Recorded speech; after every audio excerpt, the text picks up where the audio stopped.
Et cette grève, justement, contre la réforme des retraites, rentre aujourd'hui dans son 28e jour. À la SNCF, ce mouvement égale le record de décembre 1986. Cette année-là, les cheminots s'opposaient à une nouvelle grille de salaire et à la dégradation de leurs conditions de travail. Cette grande grève a un peu été oubliée. Elle a pourtant changé le paysage syndical. Retour sur cet héritage avec Sandrine Fedel et Pascal Caron. Je suis désolée, mais par suite d'un mouvement social, aucune réservation n'est délivrée dans les gares de Paris. Qu'est-ce que vous racontez là?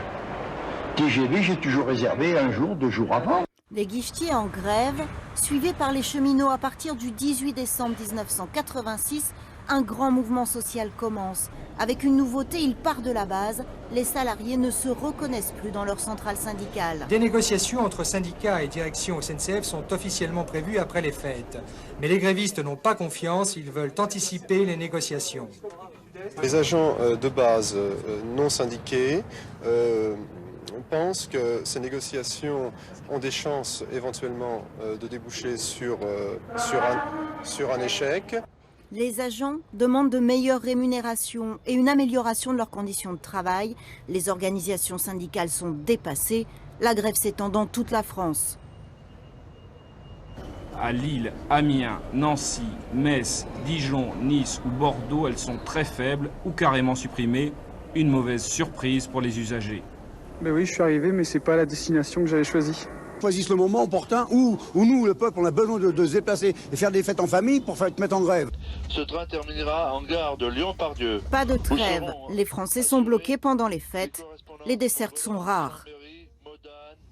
Et comment ça se passe le voyage pour vous? Vachement bien, 75 000 balles pour être debout devant les chiottes, impeccable. Oui, je suis bien entre le frigo, l'évier, je m'en sers cendrier, c'est parfait. Non, c'est un peu scandaleux, c'est tout quoi. Je sais pas dans combien de temps j'arriverai. Des passagers ne savent plus comment atteindre leur destination. Certains doivent même dormir dans les trains. Monsieur, vous comptez dormir dans ce train?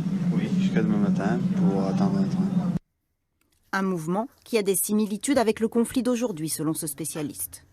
Aujourd'hui, comme en 1995, comme en 1986-87 à la SNCF, la base oblige les équipes dirigeantes de ces appareils syndicaux à les suivre.